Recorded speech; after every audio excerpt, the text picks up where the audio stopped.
like if you wanted an unboxing video, if when the kids in our youth group Minecraft video. Yeah, like when the kids in our youth group, I'm a pastor at a church, when they, a new video game comes out, there's 100 people that are doing unboxing videos of a new video game that came out. But if you want to see the amazing, predator of the mink, there's one place where you can go, and that's it. And so it's kind of cool in that way that you've got the most niche of niches, but it's so fascinating because you're using a wild animal and you're allowing it to work in the way that it was intended to, as it was designed, which is a pretty incredible thing all in its own right. Yeah, and so it surprises me, but it doesn't. Like, and I say that as humbly as I can. I don't mean that like me, like, oh, look what I did. It's just the topic is very unique. Well, it's a passion that you share. You're not surprised because you also love mink, and you love them so much that you've got a bunch of them in your backyard. Which I actually did want to ask too. I think of these mink that are in the weasel family that are experts at escaping. At least I assume so, and I've seen on some of your videos you talked about it. But what are some of the funniest escape videos or the escape scenarios that you've seen where they just, I don't know how he got out, but he did? Oh, most of them aren't funny. Most of them are like depressing, like freak. Okay, well that's true. But there are funny ones. So I had a mink that this was way back. This is one of my first original mink. Like back when I started Minkenry, I could say I started with that mink, but I didn't actually succeed. I just started with that mink. So that far back, we're talking 2008. First videos I ever posted on YouTube were of this particular mink. So this individual mink, she was my best little friend, man. I raised her from a bottle. We had I don't know that other than one mink I have now named Boone. Yep. I don't know that I've ever had a relationship as close with a mink as I did her. We love Boone, by the way. Boone's awesome. Boone's pretty close, if not up to par with her. Like he is my buddy. Anyway, so this mink, just my luck, my first one was super special, right? She went with me everywhere, and I was going to, our church has a thing called seminary, and it just means it's just like I was in institute at that point. Sorry, I was older than the seminary age. So I was in college, which the seminary is for high school students, and for college students, they call it institute. Anyway, I was going to this institute church class during the week at my college, and that I was attending at the time. And I had my mink with me, and I left her in the car, and I cracked the windows. Even though it was evening, it was summer, and I was worried it might get a little warm. So I cracked the windows just a little too much. And she slipped out and was running around camping. And she was very friendly to me, but not friendly at all. Like she's aggressive. So one thing that often happens with mink when you bottle raise them is they become what's called exclusive, which means, and this isn't a term I made up, that some French people made this up that they were into pet mink. Exclusive means they love the person that raised them and hate everyone else. And for mink, it actually makes perfect sense because that's how they are naturally. They hate everyone. They want to kill their neighbor. Like they kill each other and attack each other all the time. So if they're bottle raised, it makes sense that they kind of buddy up with the person who raised them and then hate everyone else. Anyway, sorry.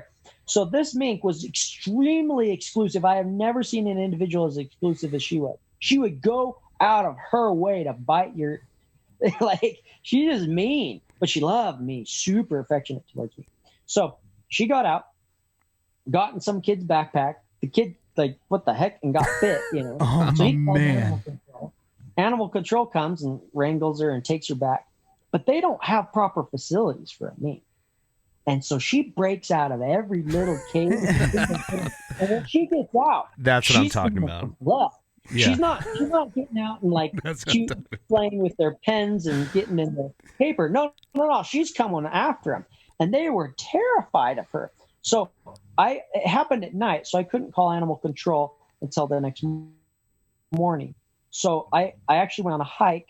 I was already set to go on a hike with a friend. So I went early morning, went on a hike. I really didn't expect to find her at animal control anyway. So I thought, it was a wasted call, but I was like, I might as well call. So I called. I'm like, hey, have you guys run into a black ferret? I didn't think they don't know what a mink is. Nobody knows what a mink is. So I'm like, you guys seen a black ferret? They're like, no. Well, have you happen to see a mink? And they're like, a little black one? I'm like, well, yeah. Like, do you have her?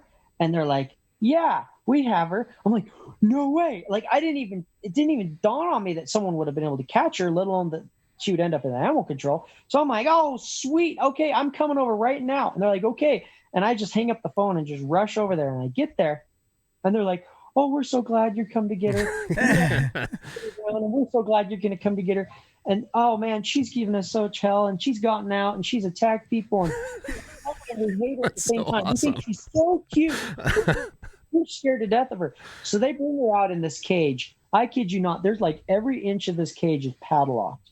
Like an actual padlock. I don't know why they use the padlock. Why don't they just use wire? But like literally a padlock on every square inch of this cage, because they tried to put her in a stupid rabbit cage and she just popped the door open. And when the door got solid, then she'd pop the side open. And when the side got solid, she'd pop open the other side. Like, so they couldn't keep her contained. And every time she got out, she attacked them. So they're like, oh, please take her. So hand me the cage. And I'm like, can I get her out? Can I get her out? And they're like, yeah. So I open the cage. Like, yeah, it's your death wish. And she's sitting there licking my chin and licking my chin. And they're like, wow. And the one lady is like, that's so cool. And she reaches out to pet her. And I wasn't paying attention to her. I was paying attention to the mink. And the mink saw her, jumped out there. And I caught her in midair and her teeth snapped. Like, I don't know if you've ever heard a cow dog snapping at a cow's tail. That's what it sounds like. Chop. You can hear the teeth close. Chop. And she's like, whoa. I'm like, yeah. Please don't touch her. And they're like, well, she was being so nice to you. I'm like, yeah. She's only nice to me. And they're like, oh, that's very clear. So they actually, the sweet ladies at that animal control actually just bypassed all of their normal procedures and let me took her home. And they're like, now sign this waiver that you're going to keep her under quarantine for X number of days because she's bit everyone and they've all got potential rabies. Right. So, but they're supposed to keep her there. Like, oh, we'll let you keep her in quarantine. Yeah. You can take the demon home. And part of it was they didn't want to deal with her, and part of it was they felt really bad for her. They thought she was really cute. Yeah. So anyway, that would be the funniest one. The rest are typically not funny. They killed I guess it does matter if you get the mink back, because if you get the mink back, it's a good story, or at least it's probably a good story. If they escaped, and I could see that being really sad. Well, what about Houdini? I mean, from what I've heard, Houdini is the namesake Houdini is an escape artist. Was there one? I seem to recall there was one where you saw a mink hanging out of the car window. He almost died. Okay, so I have these cages that it's mink farm cages. So they're made for holding mink. You think they're pretty mink proof, right? Yeah. And I've kept mink in them for years, not typically as a place for them to live, but for transportation purposes. And never had a mink escape until I put Houdini in one. And he'd actually been in them for years himself and never gotten out. Well, not years, but at least a year. Not living in them, but I'd take him to hunt here or there, and he'd be in the cage and never got out. But one day, he figured out how to push the nest box up and out, and got out. And I'm driving down the highway in my truck, and I've got the windows open so they've got fresh, cool air. And I've got on my truck I've got a shelf, and the windows open, but they have mosquito net, but the air can go through. But of course, a mink can go through mosquito net as easy as the air can. So he rips a hole in the mosquito netting. And I look in my rearview mirror, and he's literally dangling from his back feet, thinking about jumping down onto the concrete. But he's like, I'm not so sure about that. Like and I don't Tom know. Cruise trying to jump out of a window on a highway. Oh my gosh! I'm like, oh my gosh, there's a mink out, and I pull over and slow down really fast, and I jump out and push him back in. Dude, you get in there, you little stink! And I catch him and put him in a box and lock it in. But yeah, he almost died. He was this close, and I don't know how long he'd been out. Maybe he'd been out for a half hour for all I know. It was a significant drive where we were going, but geez, that scared me to death. But yeah, fortunately, nothing bad happened. Yeah, enough to where he was bored enough to think about jumping out onto the road. Yeah, well, that could have been 5 minutes. Like, who knows? That's true. That's true. Boredom happens pretty quickly for me. Well, Joseph, Ben, thank you so much for spending time with us this evening. We know we've taken up close to an hour and a half of your time at this point. if you can tell our listeners and our viewers where it is that they can find you and how we can support what you're doing, I think that'd be awesome. Okay, so it used to be if you go on YouTube and just type in Mink, I'd be the only thing that come out. But because of this coronavirus deal, a bunch of stuff we didn't comes even up get now. into that. So, yeah, I would just type in Mink Man, and you'll find me pretty much anywhere. Google, YouTube. I should be the only thing that comes up, or the majority of what comes up, if you type in Mink Man. If you want to buy my book, I have a link at the end of at the description of every video. You can go direct and buy from me directly. That's easier and cheaper usually than going on Amazon. And let's see. I mean, I have merch. You could buy a T-shirt or a hat or whatever. Yeah, I was gonna say that shirt that you're sporting is pretty cool. Yeah, I don't really push that as much as I should. I'm kind of not very. What do you call it? I don't take advantage of that as much as I could. But yeah, if you, once again, on the description of my videos, you can jump on and buy a T-shirt or a hat or my book. That's in the link there. Really, that's the best way to find me. I do have an Instagram. That's a great way if you want to kind of see more personalized. I don't know. I'd make my YouTube channel pretty personalized, but if you want an extra little stuff, definitely follow me on Instagram. That's in the link of pretty much all my videos too. Yeah, those are the best ways. Kind of follow me through those channels. Well, that sounds great. Hey, Yeah. hey, one last thing. Oh yeah. We have a sign off that we like to get from our guests, which is basically you just say your name. You say, hey, this is Joseph Carter, the Mink Man, and this is the reason that you should not listen to the Reverend and the Reprobate.